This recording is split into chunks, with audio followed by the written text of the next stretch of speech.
Hey there and welcome to WS cube tech. Myself Bhagirath Giri. और इस video में हम लोग लारावेल के दो और फीचर्स के बारे में पढ़ने वाले हैं। सबसे पहला है सीडर और दूसरा है फेकर।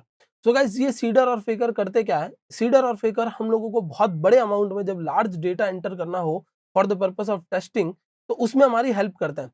जैसे आप चाहते हो कि आप कस्टमर्स का कोई बहुत सारा डेटा रखो और उस डेटा पर आप कोई सर्चिंग टेस्ट करवाओ या फिर कोई पेजिनेशन टेस्ट करवाओ या फिर suppose multiple delete, multiple change status, ऐसी चीजें आप टेस्ट करना चाहते हो, तब आपको बहुत सारे डेटा की जरूरत पड़ती है। और इन दैट केस आप एक एक करके इस तरीके से ऐड पर क्लिक करके डेटा एंटर नहीं कर सकते। जैसे अभी आप देख रहे हो, ऐड का एक रजिस्ट्रेशन का फॉर्म खुला है और कस्टमर रजिस्ट्रेशन का फॉर्म है, और यहाँ पर आप डेटा एंटर करोगे तो आपको कस्टमर का डेटा यहाँ रिफ्लेक्ट होगा। जैसे मैं यहाँ पर आता हूँ और एक डेटा एंटर कर देता हूँ, ठीक है। ये मैंने एक डेटा सबमिट किया और उसकी एंट्री आपको यहाँ दिख रही है। अब सपोज चाहिए आपको 100 डेटा, तो क्या आप एक एक करके इस तरीके से एंट्री कर सकते हैं? ये तो पॉसिबल नहीं है। तो हम लोग क्या करेंगे, इस केस में हम लोग हेल्प लेंगे हमारे सीडर की। तो सीडर बनाने के लिए सबसे पहला स्टेप जो है वो हमें क्या करना होता है। सीडर एक्चुअली क्या होता है? सीडर का मतलब होता है कि डेटाबेस में कुछ वो वहां पर डाल रहा है। क्या डाल रहा है? तो डेटा डाल रहा है, ठीक है। तो सीडर बनाने के लिए आपको यहाँ पर लिखना है PHP आर्टिसन मेक, और ये आर्टिसन कमांड है, मेक एंड मेक सीडर, ठीक है। मेक सीडर और फिर सीडर का नाम, जैसे हम लोग कस्टमर सीडर बना रहे हैं तो कस्टमर वाली टेबल के लिए बना रहे हैं तो कस्टमर सीडर, ओके। और कस्टमर वाली टेबल ऑलरेडी बनी हुई होनी चाहिए डेटाबेस के अंदर। ये कस्टमर की टेबल ऑलरेडी बनी हुई है डेटाबेस के अंदर, ठीक है। और हमने क्या किया, उसका एक सीडर बनाया। तो आप यहाँ से डायरेक्टरी स्ट्रक्चर में डेटाबेस पे जाएंगे और फिर यहाँ से जाएंगे सीडर्स पर, ठीक है। एक बार यहाँ पर जाएंगे सीडर्स पे, तो कस्टमर सीडर नाम से आपको एक फाइल दिखेगी जो अभी आपने बनाई थी वो, और उसमें रन नाम का एक फंक्शन जो कि एम्प्टी होगा, उसको आपको चेंज नहीं करना है। फंक्शन के कोड को चेंज करना है बस, ओके। तो आपको क्या करना पड़ेगा, आपको यहाँ पर डेटाबेस की क्वेरी लिखनी होगी, यानी इंसर्ट क्वेरी। अगर आपको डेटाबेस में इंसर्ट करवाना है तो यहाँ पर इंसर्ट क्वेरी लिखनी होगी, ठीक है। तो इंसर्ट क्वेरी जो है वो किस तरीके से लिखनी है, तो आपका ये इस टेबल का, यानी ये जो कस्टमर वाली टेबल है उसका ऑलरेडी एक मॉडल बना हुआ है। देखिए, ये एक उसका मॉडल बना हुआ है। हम क्या करेंगे, उसके मॉडल को यहाँ पर हमारे सीडर में यूज करेंगे। तो चलिए, डेटाबेस के अंदर सीडर, सीडर के अंदर कस्टमर सीडर, और यहाँ पर लिख देते हैं यूज और ऐप स्लैश मॉडल्स, और मॉडल्स के अंदर क्या है हमारा, तो ऐप स्लैश मॉडल्स, और मॉडल्स में हमारा कस्टमर, ठीक है। ओके, तो ये हो गया कस्टमर। और अब क्या करेंगे हम लोग, अब हम लोग यहाँ पर कस्टमर का इंसर्ट क्वेरी को चलाएंगे, ठीक है। तो इंसर्ट क्वेरी को चलाने के लिए आप मॉडल की मदद से कैसे चला सकते हो, तो customer is equal to new customer, और ये आपने क्या किया, इस मॉडल का एक इंस्टेंस क्रिएट कर दिया, एक ऑब्जेक्ट बना दिया बस। अब इस ऑब्जेक्ट की मदद से आप सारी फील्ड्स को एक्सेस कर सकते हैं। तो customer arrow operator user underscore name, ये यूजर का नाम है, तो मैं यहाँ पर एक यूजर नेम डाल देता हूँ, ठीक है। ये मैंने नाम डाल दिया। इसी तरीके से हम लोगों को यूजर का ईमेल चाहिए, तो कस्टमर ईमेल, तो यहाँ पर एक ईमेल डाल देता है, info@wscubetech, ठीक है। ये हो गया हमारा एक ईमेल। और इसी तरीके से बाकी जितनी भी एंट्रीज है वो भी मैं देख लेता हूँ। जैसे देखिए, डेटाबेस में जाइए, स्ट्रक्चर में जाइए, तो इस टेबल में जेंडर है, एड्रेस है, स्टेट है, कंट्री है, डेट ऑफ बर्थ है, पासवर्ड है, ये सारी चीजें आपको फिल करनी है, ठीक है। तो इन सारी चीजों को फिल करने के लिए लास्ट एक वीडियो के अंदर मैंने कंट्रोलर बनाया था और उस कंट्रोलर के अंदर ये सारी चीजें फिल कर रखी थी। देखिए, यहाँ से आप इनको पूरे को उठा सकते हैं एज इट इज, ठीक है। पूरा मैं उठा लेता हूँ एज इट इज और इधर पेस्ट कर देता हूँ, ओके। ये सारे फील्ड्स हैं। और लास्ट में आप चला रहे हो कस्टमर सेव फंक्शन। ये क्या करेगा, डेटाबेस में इंसर्ट क्वेरी को चलाएगा, ठीक है। यहाँ पर से आपने इंसर्ट क्वेरी को प्रिपेयर किया और यहाँ पर ये एग्जीक्यूट करेगा, ठीक है। तो मैं कुछ फेक डेटा यहाँ पर जस्ट एक बार डाल देता हूँ। देखिए, अभी ये डेटा स्टैटिक है, फिर हम लोग क्या करेंगे, फेकर को यूज करेंगे। अभी सिर्फ सीडर को यूज कर रहे हैं, और स्पीकर जो फेकर होगा वो क्या करेगा, फेकर मुझे यहाँ पर रैंडम डेटा देता जाएगा, ठीक है। स्टेट ले लेता हूँ राजस्थान, इंडिया ले लेता हूँ यहाँ पर कंट्री, ओके। डीओबी में हम लोग कोई एक डेट ऑफ बर्थ ले लेते हैं, या नाउ फंक्शन ले लेते हैं। नाउ फंक्शन क्या करता है, आज की डेट दे देगा बस, ठीक है। और यहाँ पर से मैं एक पासवर्ड ले लेता हूँ, ओके। तो ये चीजें हमने फिलहाल इतनी रखी है, और ये क्या है, एक इंसर्ट क्वेरी है कस्टमर वाले टेबल के लिए, और ये कस्टमर का ही सीडर है, ठीक है। नेक्स्ट क्या करना है आपको, नेक्स्ट स्टेप, पहला स्टेप क्या था, सीडर बनाया। दूसरा स्टेप क्या था, उस सीडर की अंदर हम लोगों ने अब के अंदर कोड लिखा इंसर्ट का, ठीक है।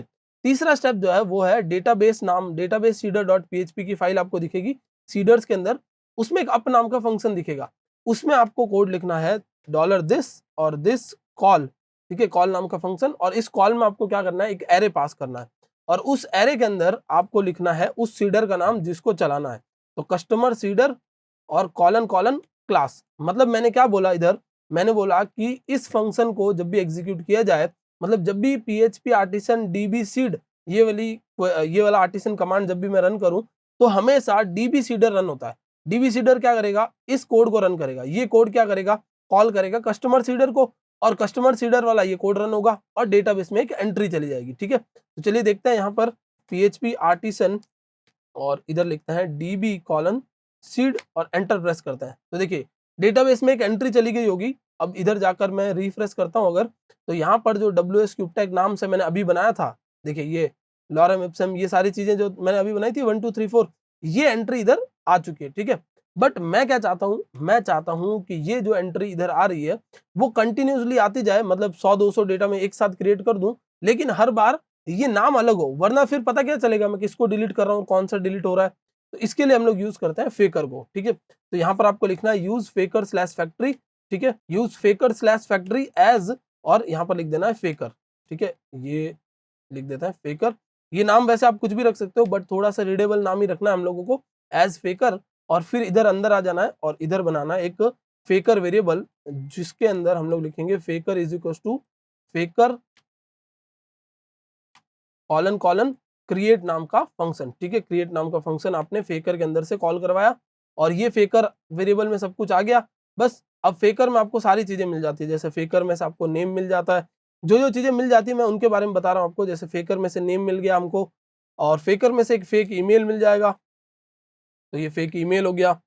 ओके, जेंडर यहाँ पर मिलता होगा, बट MO और F नहीं मिलता। लेकिन मैंने डेटाबेस में जब डेटाबेस बनाया था तब मैंने ये रेस्ट्रिक्शन लगा दी थी कि जेंडर में M, F और O, ये इनम, ये तीन ही चीजें आ सकती है और कुछ आ ही नहीं सकता। ठीक है, तो जेंडर को चलिए कोई नहीं, हम लोग फिक्स कर देते हैं M। वैसे भी ये तो टेस्टिंग डेटा है, जब यूजर अपना जेंडर सिलेक्ट करेगा वो फॉर्म से, तब वो अपने आप देख लेगा। ठीक है, अभी तो ये फेकिंग, हम लोग का फेक डेटा डाल रहे हैं, तो ये फेकर में से मैंने एड्रेस उठा लिया। एज इट इज आप फेकर में से स्टेट उठा सकते हैं। ठीक है, तो फेकर आपको स्टेट भी प्रोवाइड करता है, फेकर आपको कंट्री भी प्रोवाइड करेगा, तो फेकर और कंट्री। ठीक है, फेकर कंट्री कोड वगैरह सारी चीजें प्रोवाइड करता है। और यहाँ से फेकर में से हम लोग डेट उठा लेते हैं, फेकर और डेट। ओके, डेट नाम का फंक्शन नहीं है, सिर्फ डेट लिख देना है। और फेकर आपको पासवर्ड भी प्रोवाइड करता है, तो फेकर और $फेकर, और इसमें से हम लोग क्या करेंगे, पासवर्ड उठा लेंगे। ठीक है, तो देखिए ये सारा डेटा हमने लिया, और अब मैं PHP आर्टिसन DB सीड को वापस जैसे रन करूंगा तो क्या होगा, डेटाबेस में एक और एंट्री आपको दिखेगी सबसे ऊपर। देखिए ये वाली एंट्री जो यहाँ पर क्या है, फेकर लेके आ रहा है। और देखते हैं एक बार। ठीक है, DB सीड फिर से चलाते हैं, तो जितनी भी बार आप DB सीड चलाएंगे ये क्या करेगा, ये इधर एक डेटा नया लेके आता जाएगा। देखिए 211 ये हो गया, मिस्टर बर्टन करके नाम आ गया, और उनकी कोई एक पर्टिकुलर यहाँ पर ईमेल आ गई, और ये बाकी का एड्रेस वगैरह सारी चीजें यहाँ पर आ रही है, और एक ये पासवर्ड भी ये क्या कर रहा है, अपने आप बना कर दे रहा है, एक रैंडम सा। ठीक है, बट मुझे अगर 100-200 डेटा ऐड करना हो तो क्या मुझे 100-200 बार PHP आर्टिसन DB सीड चलाना पड़ेगा? नहीं, हमें क्या करना है, हमें एक फोर का लूप चला लेना है बस। तो फोर का लूप मैं क्या करूंगा, ये फेकर तो बार बार क्रिएट करने की जरूरत नहीं है, बस फोर का एक लूप चला लेते हैं, जिसमें हम लोग i इज इक्वल टू 0 से शुरू करेंगे, i इज इक्वल टू 1 से शुरू कर लेते हैं चलिए, और i less than equal to 100 तक चला लेते हैं, मतलब 100 बार चलना है ना ये, और i प्लस प्लस देन ये पूरा कोड इसके अंदर ले जाते हैं। ठीक है, ये पूरा कोड इसके अंदर लेके गए, और बस अब हमारा ये क्या करेगा, यहाँ से एग्जीक्यूट होना शुरू हो जाएगा, और 100 बार ये क्वेरी को रन करेगा इसको। तो चलिए फिर से देखते हैं फेकर कैसे काम कर रहा है, सीडर कैसे काम कर रहा है। जैसे मैंने चलाया देखिए 330 मिली सेकेंड्स लगे, और अब इसने लास्ट आईडी देख लीजिए आप, 211 है। मैं जैसे रिफ्रेश करूंगा या रीलोड करूंगा तो 311, मतलब क्या हुआ, 100 डेटा इधर आ चुका है, 100 एंट्रीज इधर आ चुकी है, जिनमें अलग अलग नाम, ये सारे फेक डेटा ये कहीं ना कहीं से उठाकर लेके आ रहा है और इधर आपको दिखा रहा है। अब आप कस्टमर वाले मॉडल पे या कस्टमर वाले व्यू पेज पर जाएंगे तो देखिए कितना सारा डेटा आपके पास अवेलेबल है टेस्टिंग के लिए। आप कुछ भी टेस्ट कर सकते हैं, आप सर्चिंग टेस्ट कर सकते हैं, आप पेजिनेशन टेस्ट कर सकते हैं, मल्टीपल डिलीट टेस्ट कर सकते हैं, मल्टीपल चेंज स्टेटस टेस्ट कर सकते हैं। तो इतने सारे डेटा में से सर्च कैसे करना है, पेजिनेशन कैसे लगाना है, ये सारी चीजें हम लोग नेक्स्ट एक वीडियो में समझेंगे। तो आप नेक्स्ट वीडियो को भी जरूर देखिए, आपको प्लेलिस्ट में मिल जाएगा। ठीक है, सो आई होप गाइस फेकर और सीडर का कंसेप्ट आपको अच्छे से समझ में आ गया होगा। बहुत इंपॉर्टेंट है ये दोनों चीजें, जब आप फेक डेटा क्रिएट करना चाहते हो, ये आपका काफी टाइम सेव कर देती है। That's it for this video, thank you so much for watching.